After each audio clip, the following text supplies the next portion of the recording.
Hey everybody, it's Jason. Welcome to another King of Tokyo / King of New York unboxing content video. So these are for monster packs number 3 and 4, which as of this video are the newest ones they have out. Hopefully they'll keep releasing some more content because these are kind of fun. So what these monster packs do is as you can see, you're going to get one brand new monster character to play as. You're also going to get their evolution cards for both King of Tokyo and King of New York. So you can play them with either set right out the box. So if you only own King of Tokyo, you can jump in and play them. If you have the power-up expansion for either one, you can play them with those. Otherwise, you can just have them. But even if you don't have either the power-up expansion, so you're not going to gain benefit of those cards, what they also do is add an additional game mode, which is really neat too. So if you didn't buy the power-up expansion, so you bought a base game, you could grab one of these guys to have an extra new character and an extra little game mode. So let's look at Anubis first.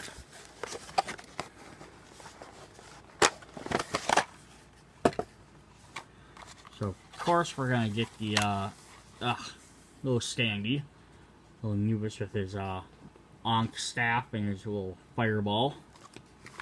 And then you'll get a standee, of course, in here somewhere. A little black stand.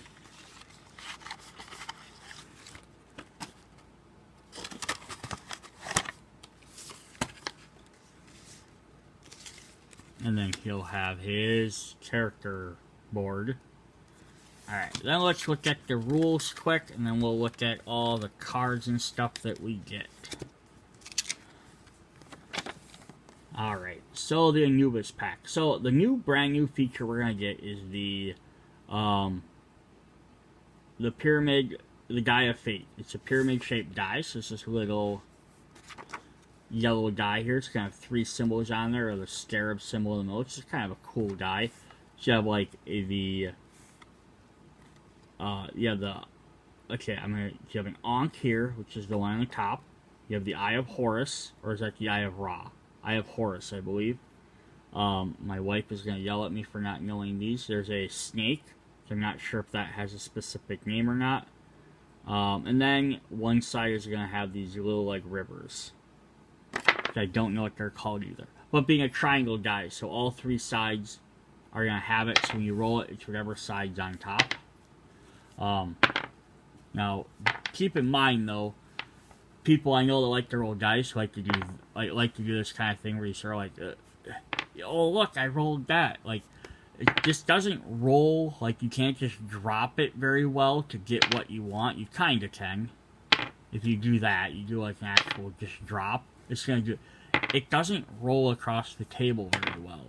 Like, it's more like whatever you have in your hand. Basically, you just kind of like mystery drop it. It's probably a better way to do it.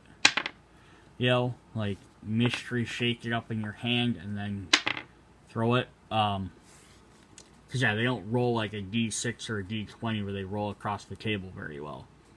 So if you're using so this is kind of neat because you use whether or not using evolution cards or not.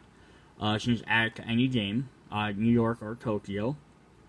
You use the die of fate. Shuffle the cursed cards in the form of face down draw pile. Reveal and read your top curse. It will now affect all players until it's replaced by the next one. So roll the die of fate. When you roll the other dice in a normal way, you can re-roll it or set it aside just like the other dice. However, keep and evolution cards that modify dice rolls have no effect on the fate die. The die of fate must always be resolved. Do it before you resolve the other die. The hieroglyph at the top shows what happens. So if you get the eye, you can change the curse, discard, draw the next one. The water, nothing happens. Snake, you have to do whatever the snake effect is, and the Ankh, you have to do the Ankh effect. So on the card, it's going to have the name, its permanent effect, and then one of the other 2 effects that might happen depending on what you roll. And then you have the evolution cards, which you can use.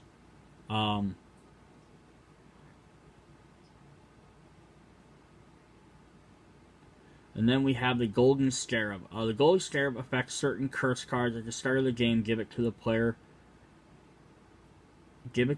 who will play last. So whoever's playing last in the round gets it, and then certain cards might be effective of whoever has that. Alright, so let's take a look at those quick. Let's pull these up. So let's just wait. So here's our Scarab card, double-sided so it doesn't get mixed in.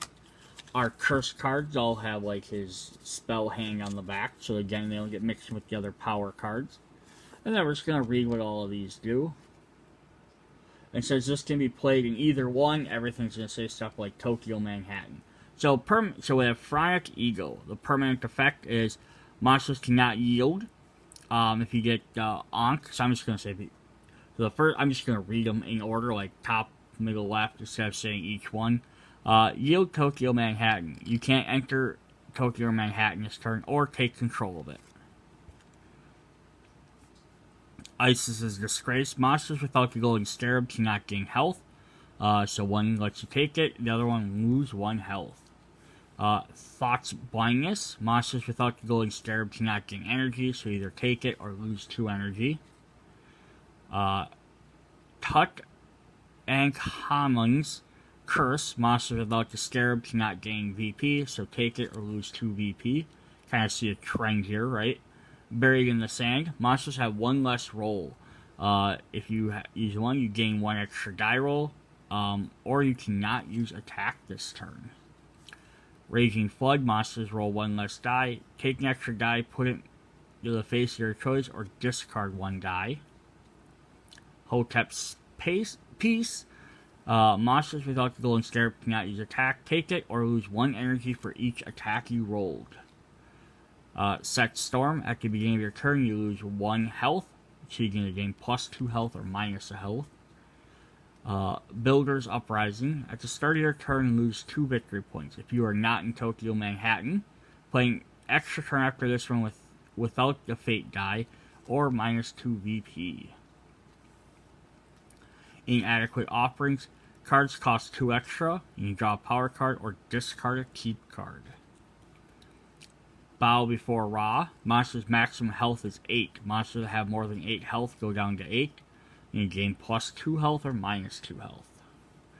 Vengeance of Horus. Monsters cannot reroll attack. Gain 1 VP for each attack you rolled, or lose 1 for each attack you rolled. 1 health. Ordeal of the Mighty. At the start of your turn, monsters with the most health lose 1. So you can gain 2 health, or monsters with the most lose another health.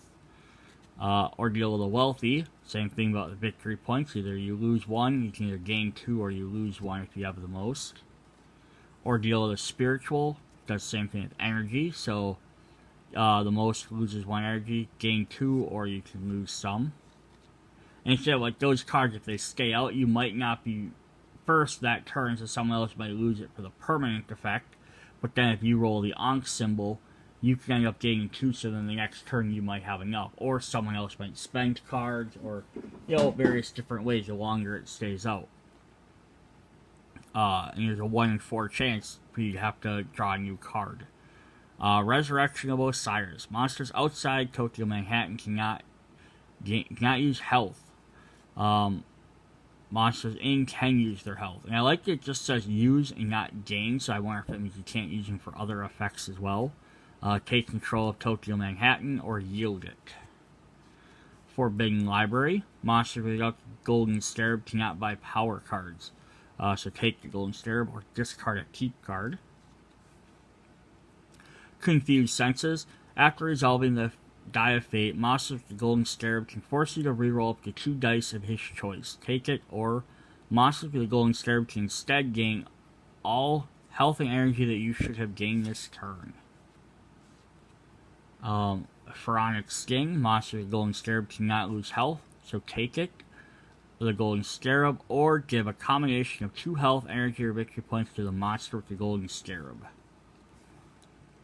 Khepri's Rebellion. At the start of each turn, the monster with the Golden Scarab must give 1 health, energy, and victory point to the monster whose turn it is. Take the Golden Scarab, give it to the monster of your choice, or take it for yourself. Body, Spear, and Ka. Which is like energy. You can only attack, health, and energy card faces can be used. Cancel this curse effect, or cancel it, and those faces cannot be used. False Blessing. Monsters roll 2 extra dice. If you have 1 extra die roll, After resolving their dice, they lose 1 health for each different face they rolled. Choose up to 2 dice you can reroll or discard each of those dice, or the player in your choice chooses 2 of your dice and you reroll them. Gaze of the Sphinx. Keep cards and permanent evolutions have no effect. Draw an evolution card or gain 3 energy, or discard an evolution card from your hand or play or lose 3 energy. And the final one is Scribe's Preservance. You cannot reroll your 1s or unit damage. Gain 1 for each one of them, or discard 1 of each of them. So yeah, this that mode actually kind of adds some extra interesting stuff. Extra die roll you kind of gotta pay attention to. Do you try and keep that curse? Do you try and reroll your die to get rid of it? Is what bonus you get? Is it gonna hurt you that bad or not? A little bit different here and there. Alright, so up next, we're going to show off the power-up cards. You get 1 for each. Like my other videos, I'm going to show both at the same time. They're going to have the same name. And they're going to have very similar effects, but they're going to have a little bit differences because of the ways the game are played different. So we have Weighing of the Heart. The monster whose turn it is wounds himself instead of wounding other monsters. That's a temporary, so you throw that out quick and when they roll something high. God of the Dead. Play when another monster is eliminated. Gain half his VP rounded down. Nice. The God of Egypt. Before playing another monster in Tokyo or Manhattan, resolves his dice. That monster leaves that area and cannot use attack this turn. We have Soul Guide. When a monster reaches 0 health, that monster loses 4 VP and gains 4 health, and you gain 4 VP. That's kind of neat. You can keep someone else alive for you to gain 4 VP. I like that a lot of these effects aren't repeated over and over for how many characters there are. Majesty of the Pyramids. You gain 2 energy when you roll an Ankh symbol. If you're not playing with the curse deck, you can still roll the Die of Fate to try and get this bonus. So it's kind of neat. So if you don't want to use that, you can still play with it. Mummy's Servant. Roll an extra die before your first roll. This die cannot be re-rolled. And I think they did because these cards can be used in both. They made less of stuff where they try to make them more even for each game so it doesn't matter. Versus having like them being fairly different. So Day of the Jackal, if you roll exactly 1 attack, you wound all other monsters. And Protector of the Tombs. Once per turn, if a monster gets a snake symbol, during his rolls, he must pay you 1 energy. He can continue rolling the fate die afterwards. If you're not playing, you can still... not playing, other monsters must roll the fate die with their first roll. Alright, so that's kind of interesting. So that's Anubis. Evolution cards are neat. The extra mode is definitely interesting. Then we have... If I can figure out where I put him.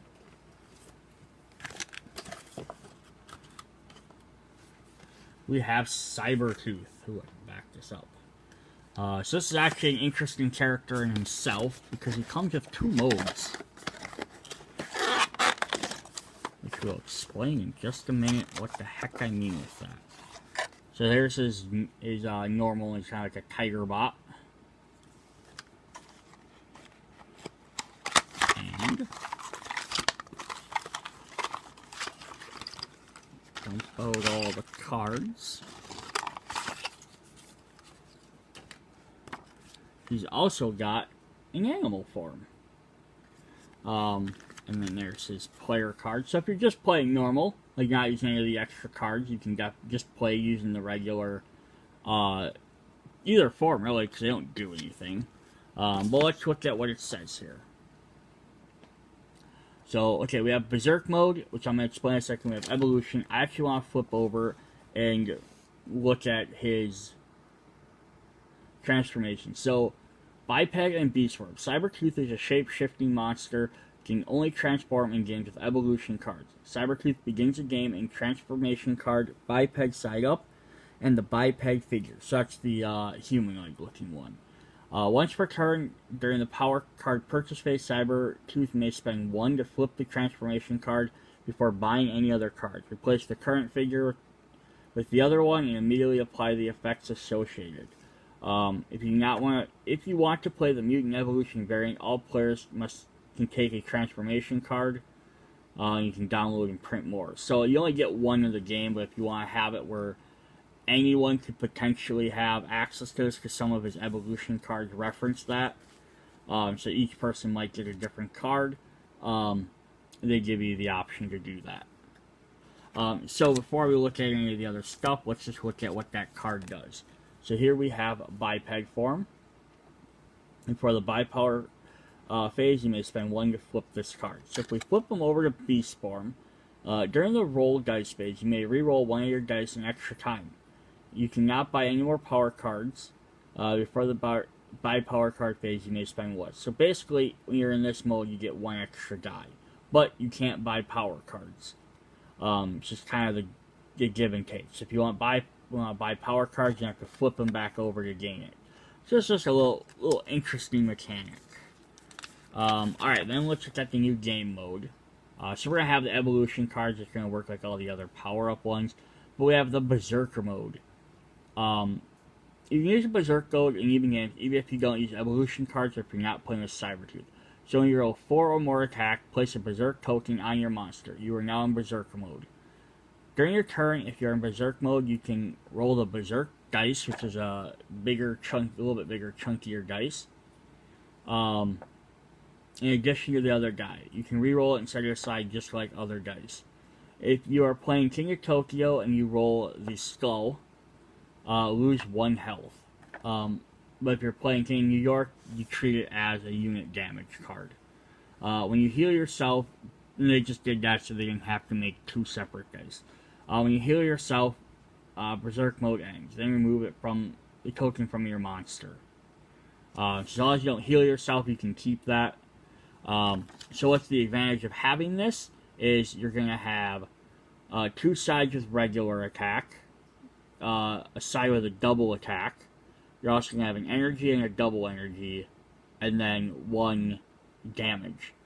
So you can risk taking damage, but you have nothing on here that gains health and nothing that gains BP. It's just extra energy and damage. So it's kind of a neat little thing. You get 2 stands for your character, so you don't have to keep popping them off.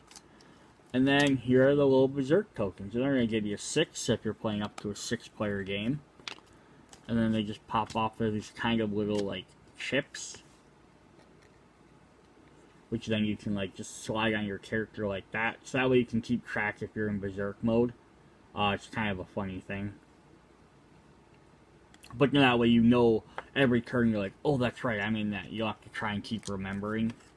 Alright, so that's the new game mechanic. That's definitely a little interesting thing. It's just, if you do a lot of damage, you can gain an extra die. I would definitely just throw that in. Personally, I'd probably throw that in every single game anyhow. So now we have the power-up cards for Tokyo and New York. So we're going to show them off and see what they do.